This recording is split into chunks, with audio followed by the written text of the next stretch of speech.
Hello, Shell again. Hello, we are back. Yes, we are back. Finally. Well, yes. last time we were talking about data, and we were talking about AI, and we were talking about being data-driven or insight-driven.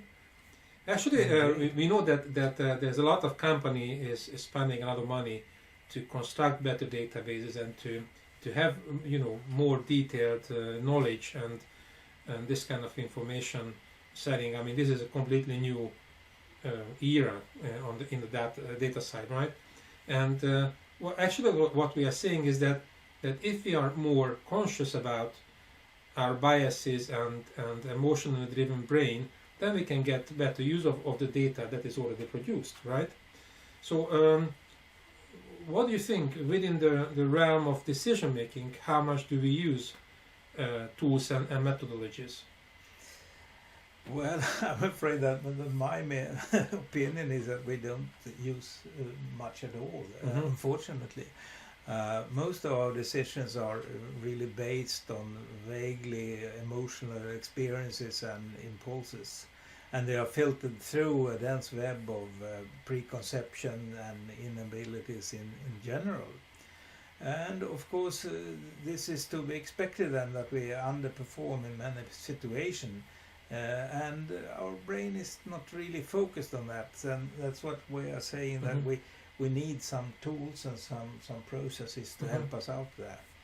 Okay, but we know that we human beings, we are more rationalizing creatures than rational, but we still claim that we are the crown of the creation. So it's is it something that how we mislead ourselves? I don't know. Well, obviously we have been quite successful because human beings, I think we are sort of an invasive art, aren't we? Yeah, and we sort of managed to conquer most of the world. Yeah. But still, I don't think that we are the best decision makers still, and we can always improve. And on top of that, we don't really bother. We've been talking about this system 1 and system 2, and most of the time we are not spending enough of energy to check out and unfold what are the consequences. And a lot of people argue that they may not be wrong because it served us well, and we managed to conquer the world, didn't we? Yes. Yeah. But we also must realize that we are really living in a changing world. And we really need to, and I think this is quite easy today to find decisions who were not very wise and not very good. So there is always a way of being better than we are.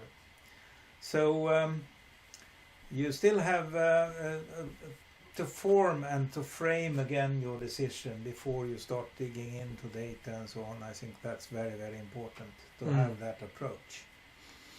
Okay, so if we setting out from Professor Kahneman's book, Thinking Fast and Slow, I mean he clearly describes that simplifying and substituting mechanisms in our brain, this is how we actually get along. So this is how we could be such a successful species, so to speak, because we have all this ease of cognitive processes. We're just replacing things we don't get into.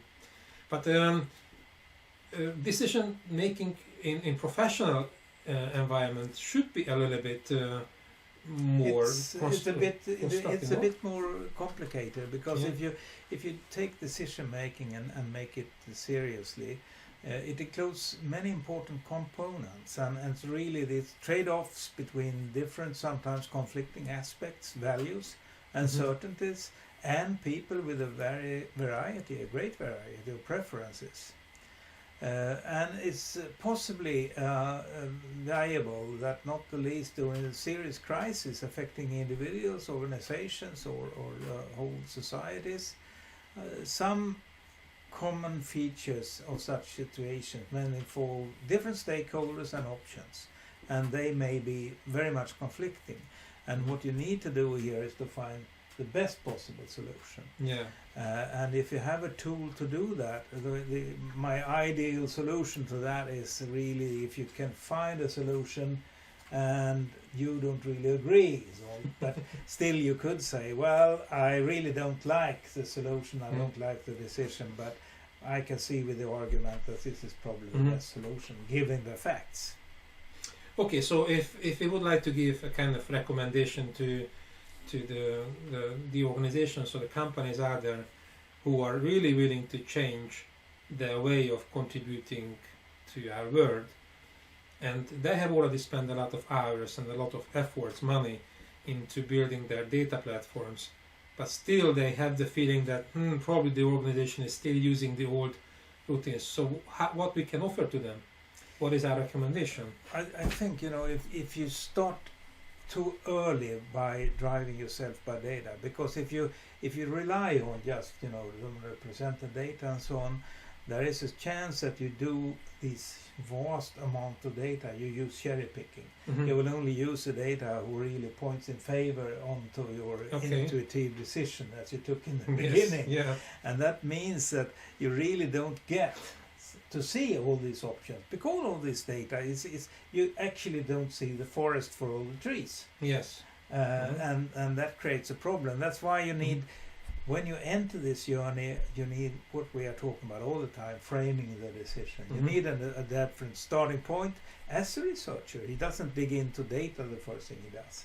He tries to formulate a hypothesis, what do we want to achieve, and what are the possibilities and so on. So you need a different starting point for your journey. Okay, so if there is a decision at the organization that yes, we would like to start this cognitive transformation of the organization, we would like to make better decisions, we would like to use our data in a better way, how they start the journey? Should they contact you, or what is the point? I really don't know, but I think a good starting point, as I see it, that would be to contact us, of course. Yes. There may be other people who say otherwise, but I surely say that I think that we could guide you and give it a try. Okay, so guys, here you have the link. Contact us. You can learn more. You can start your journey right away. And let's make this world together in a better place to live with better decisions, right? Absolutely. Okay, guys. Thanks for listening. Contact us. Don't forget to start your journey now. Bye now. Bye now.